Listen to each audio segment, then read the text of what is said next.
Welcome all dear listeners and students. In today's podcast we will be discussing the 5th year's internal medicine hematology topics for the exam. Our aim is to briefly discuss each topic, tell you what the most important things to know, common student mistakes, what to look out for. We would like to help you prepare for the exam and to objectify the exam. My guest is Dr. Imre Bodó, a pristine hematologist and teacher at the clinic with decades of experience in the United States too. Hi Imre. Hi, thank you very much for the invitation and greetings to all the students. Okay, let's start with the first topic, investigation of an anemic patient. Yes, so in fact the first 6 topics will all discuss anemia, and this is the first one of them, and this is the most general. So I advise all the students to include the framework that is the topic of this anemia in actually all of the anemia topics. The first, of course, we would expect them to know what anemia is, so just provide a definition. I advise to put the emphasis on the measurement of hemoglobin and not the red cell count or the hematocrit, because hemoglobin is the most precisely measured parameter. And then provide a framework of thinking about anemia. The first one of that should be whether the anemia is hypo-regenerative or hyper-regenerative, and then we can tell that very easily from the absolute retic count, usually abbreviated ARC. And obviously, if the ARC is over 100,000, then we are talking about the hyper-regenerative anemia that would bring us to the realm of hemolytic anemias. And if it's under that, then we are talking about all the rest of the anemias. Probably the second point should be whether it is an isolated anemia, meaning that it is only the erythropoietic line that is affected with normal white cell and platelet count, or whether the anemia is part of pancytopenia or bicytopenia, which is basically the same thing as pancytopenia. After that comes the measurements or the size of red cells, and that is a common mistake that students start with the red cell count, trying to classify anemias into microcytic and macrocytic and normocytic anemias. I think the previous ones, just like I told you, are more important and then higher degrees of classification. But now we're at the size, which is obviously measured by the MCV, the mean cell volume. And then they should have a clear understanding of this. And the rest of the topic, maybe they should provide examples of each class. Okay, thank you very much. Let's go on with the second topic, maybe the most common anemia type, iron deficiency anemia. Iron deficiency anemia, often abbreviated IDA, is indeed one of the most common anemias worldwide. And that is due to the fact that the menstrual bleeding leads to anemia in a very large number of young women. And so that is the foremost cause of iron deficiency anemia. So they should put iron deficiency into the framework of the previous discussion. That is, this is a hypo-regenerative, isolated, and usually microcytic anemia. Microcytic anemias are a broader spectrum, so they should have provide some sort of a differential diagnosis of microcytic anemias, such as the thalassemias, and should understand that the ferritin is the most important measurement that provides the diagnosis. They should understand that a low ferritin practically equals iron deficiency. A high ferritin, meaning something over 100 or 150, excludes the diagnosis of iron deficiency, and anything in between is a gray zone where iron deficiency, although it is normal as for the ferritin level, it does not necessarily exclude the diagnosis, because ferritin is also a acute phase reactant, and any acute phase reaction can bring it from the low level to the normal range, but not to the high range. They should understand that iron deficiency equals blood loss. Therefore, the diagnosis itself is never enough. We should have a clear explanation, and if it's not obvious, like in the case of a young woman with heavy menstrual blood loss, we should include a workup to find the source of the bleeding. Finally, treatment of iron deficiency is iron supplementation, as usually and preferentially should be oral. Newer studies suggest that oral supplementation every other day is a little more efficacious, because it does not switch on the defense systems against iron absorption. That is the hepcidin system. If they know about hepcidin, that would be even better. But if the oral supplementation is not working or not possible, or too many side effects, then parenteral IV supplementation is also possible. Third topic, macrocytic anemia. So again, this is about macrocytic anemia. Most students will first think about B12 and folate deficiency. That is megaloblastic anemias, which is fine, but they should have a broader differential diagnosis, such as the most common cause of microcytosis is probably alcohol use. They should also mention to always look at other labs such as liver function tests. And finally, a large proportion of the myelodysplastic syndrome patients, MDS, is also macrocytic.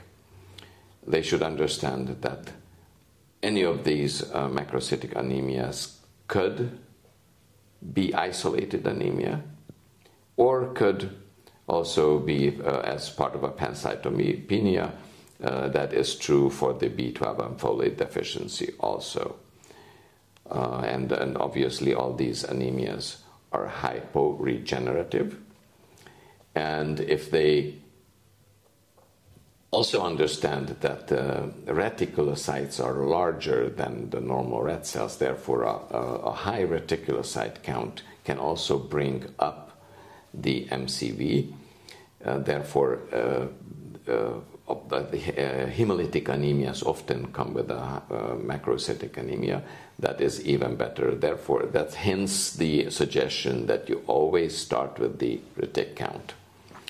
One last thing about the macrocytosis. The higher the MCV, the more likely it is that it is a megaloblastic anemia. For instance, if the MCV is over 120, then the most common cause will be B12 deficiency, and all the other differential is equally or more likely under 120. Fourth topic, anemia associated to chronic diseases. Anemia of chronic disease, often abbreviated ACD, is a very common condition, and many inflammatory disorders, infectious or otherwise autoimmune, come with anemia. The student is expected to understand that any inflammation causes low iron levels, which does not mean iron deficiency. Hence the suggestion that iron deficiency is practically singly measured with the ferritin.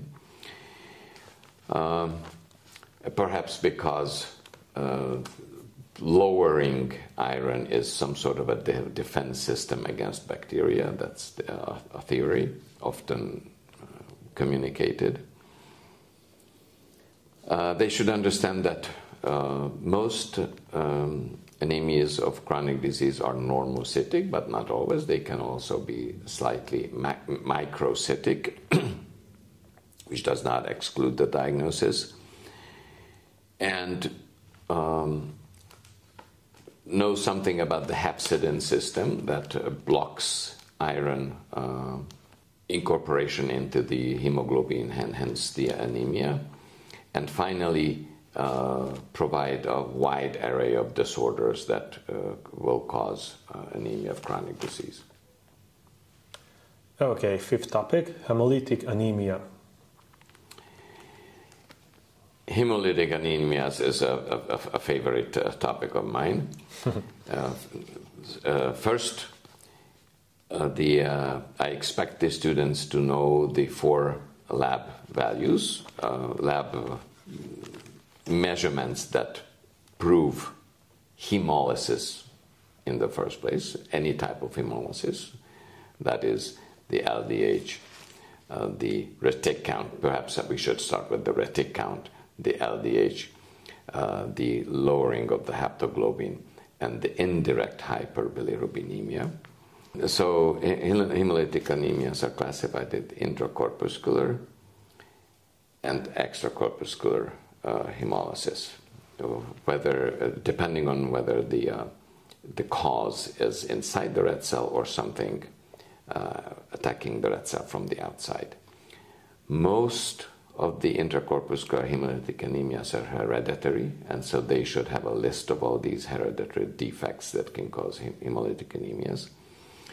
There is one exception, that's the PNH, and that's always a bonus if the student can tell me about PNH.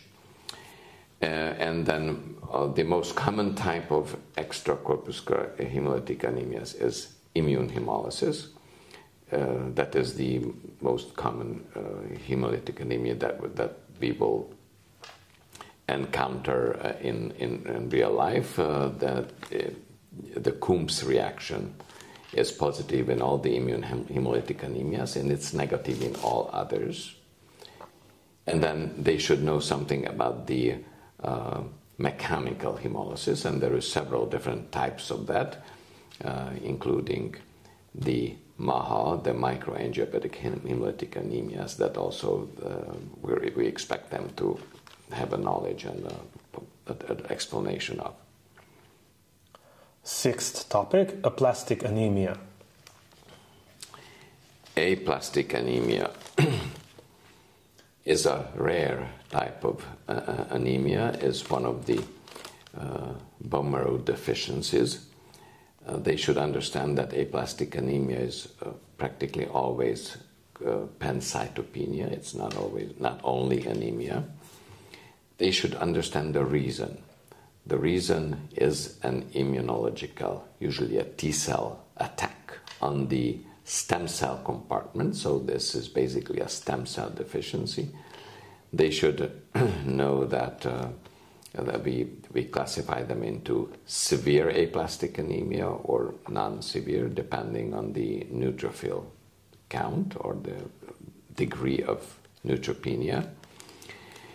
And then finally, accordingly, they should have some idea about the treatment of aplastic anemia, which is either immunosuppression with anti-thymocyte globulin or even allogeneic stem cell transplantation. Seventh topic, checking of the coagulation system. So this topic is basically about how to approach a patient with a bleeding problem or a possible bleeding problem. And we would expect the students to know about the fact that approaching some patients, the most important tool in evaluating these patients is the history. And then once, they should also know that the bleeding symptoms come in two flavors, basically mucocutaneous bleeding, that's the primary hemostasis problems, or the secondary hemostasis problems, such as hemophilia, that is deep tissue and joint bleedings. Then when they evaluate, they should have another understanding of the intrinsic and the extrinsic pathways and which screening assays, such as the PT and the APTT, measure which one and which factors, which factor deficiency will cause a prolongation of which screening test. They should also spontaneously mention the importance of the mixing study, which will tell us whether the prolongation of the assay is due to an inhibitor or a deficiency. And finally, they should know about the vitamin K dependent factors of why vitamin K deficiency can happen, and how to evaluate these patients. Eighth topic, evaluation of thrombosis. So approaching the thrombosis patient is another important topic. They should know that again, the history is of foremost importance, and that whether it's a provoked thrombosis or an unprovoked thrombosis will make a very big difference, because the unprovoked thrombosis has a much higher risk of recurrence later on.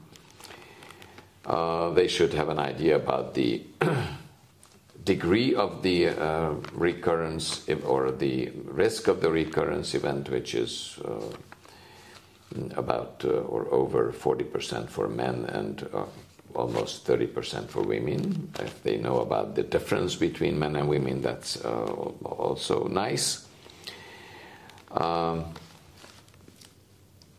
They should also understand that the hereditary, which they should have a picture of the hereditary thrombophilias, such as the antithrombin deficiency, protein C deficiency, protein S deficiency. These are rare conditions, much more common, but much milder risk comes with the Leiden mutation and prothrombin gene mutation.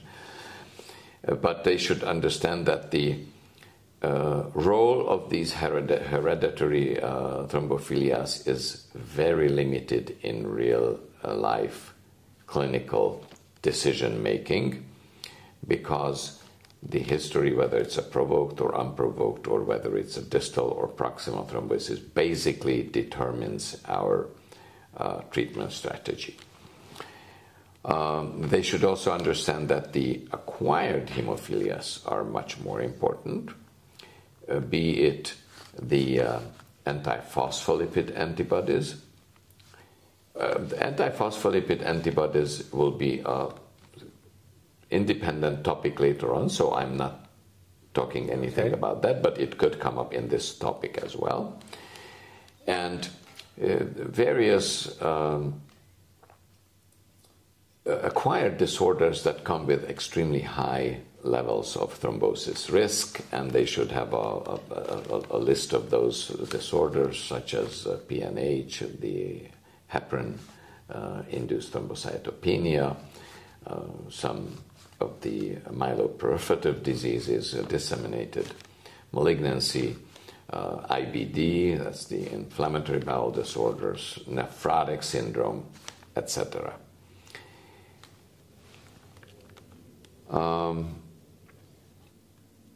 They should also have some idea about the long-term treatment of thrombotic disorders, because the main goal of the evaluation is determining the duration of the anticoagulation.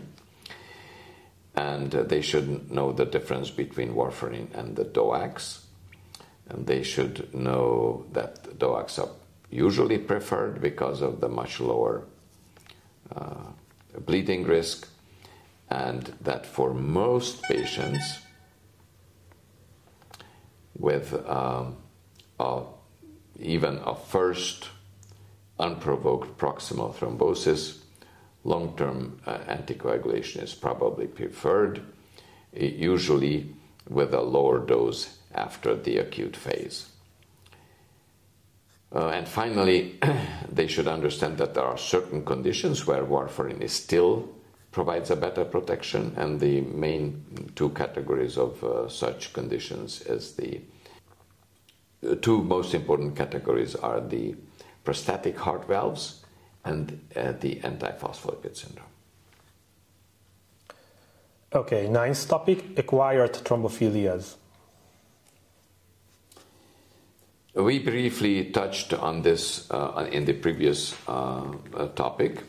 Acquired thrombophilia include the antiphospholipid syndrome, and probably should be a main focus of this topic.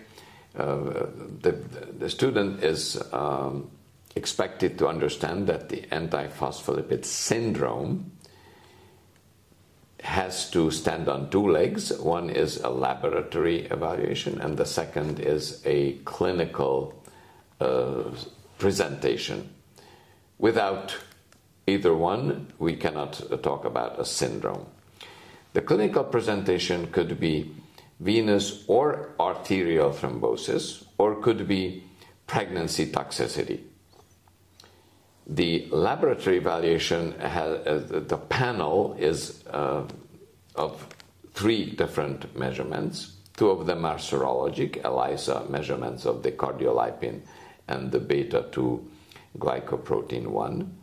And the third one is a coagulation test called the lupus anticoagulant. These are somewhat overlapping, but not completely overlapping populations of patients, and the highest risk comes with the triple positive lupus anticoagulant. But even a triple positive assay result is not a syndrome without a clinical presentation. And then finally, here also they can mention the various acquired disorders that can lead to aggressive thrombophilia, such as the PNH, the HIT, heparin-induced thrombocytopenia, IBD, disseminated malignancy, nephrotic syndrome, and so on. 10th topic, antiphospholipid syndrome. So basically these are topics that overlap, and I just discussed the antiphospholipid syndrome, and if they tell us what you heard in the previous topic discussion, that will be plenty enough. Maybe here you can also include the possible treatment of the antiphospholipid syndrome. Antiphospholipid syndrome, unfortunately, is completely resistant to steroid treatment, so therefore we can only balance out the main risk of the thrombotic risk by providing long-term anticoagulation to these patients. They should also know that warfarin appears to be better protection for these patients. And finally, obviously during pregnancy, you cannot use warfarin, then aspirin plus low molecular weight heparin provides the best protection for the fetus with pregnant patients with the antiphospholipid syndrome. Finally, here they should know about the catastrophic antiphospholipid syndrome, where a more aggressive approach is required, such as rituximab, pheresis, plasmapheresis, etc. 11th topic, hereditary hemophilias, hemophilia A and B. Hemophilias are famous bleeding disorders, and it's good if they can provide some cultural background with Queen Victoria and the Russian Tsar's son Alexeyevich, who were all affected with Queen Victoria was a carrier, and Alexeyevich a hemophilia patient. If they remember from the lecture that Queen Victoria had hemophilia B, that would be a plus. But focusing on the hemophilias themselves, I think they should all know about the severity of hemophilia, how the levels of factor 8 and factor 9 are strictly associated with the clinical picture. Of less than 1% is severe, 1 to 5% is moderate, and anything above that is mild hemophilia, and how the clinical bleeding phenomenon is different in these categories. They should know about the late consequences, such as the arthropathy, such as the viral transmission that of von Willebrand disease. They should have an understanding of the protein itself, von Willebrand factor. It's a huge multimeric protein with multiple active sites.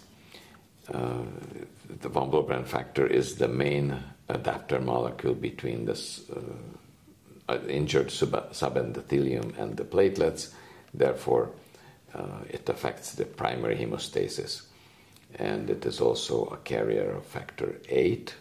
Therefore, certain types will affect factor 8 levels, and therefore also affect the secondary hemostasis. They should understand the classification of von Willebrand disease, type 1, 2, and 3. Type 1 and 3 are quantitative disorders, type 1 being an incomplete quantitative deficiency, and type 3 a complete deficiency, practically total lack of von Willebrand factor. Obviously, this is an autosomal gene, therefore a type 3 disease will be autosomal recessive. It's a rare condition with extremely severe bleeding because both the primary and secondary hemostasis are defective. Type 1 disease that's the most common type. They should also know that von Willebrand disease is the most common bleeding disorder in man. That is due to type 1, which is usually a mild mucocutaneous bleeding. And then finally, type 2 disease is where the somewhat complication comes, because that's a qualitative deficiency. And since von Willebrand factor has so many active levels, they all can go wrong in different ways. Therefore, we have different subtypes of type 2, and those are labeled with capitals, type 2A, 2B, 2N, that's the Normandy type, and 2M for multimeric, for the word multimers. They should also know that type 2B usually comes with with thrombocytopenia, therefore it can be confused with ITP, often is confused with ITP.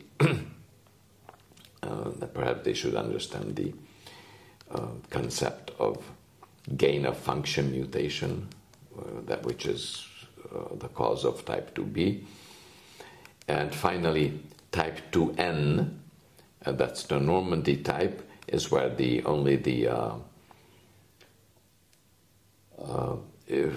factor VIII binding site is affected. Therefore, it can be confused with mild or even moderate hemophilia A. Finally, they should have some understanding of the different assays that measure von Willebrand factor, antigen, and activity levels. Okay, thank you very much, Imre. We will stop today's topics here. We will go on later on with it, try to finish it later in the not too far future. Well, thank you very much, and I hope this will help the students to understand what the expectations are and help them to prepare for the exam, and then help them to be better physicians in the future. Thank you very much. I hope so. It was a very valuable experience and very valuable information. I want to give the one warning that this podcast is not enough in its own. You still have to attend the lectures, the seminars, and you should learn from the books and the provided material. We only want to give some plus information to help help you get a better understanding of the topics. Thank you very much. Yeah, thank you very much. I more than agree. This is only a thread for the actual studying. Indeed. Meet you next time. Bye.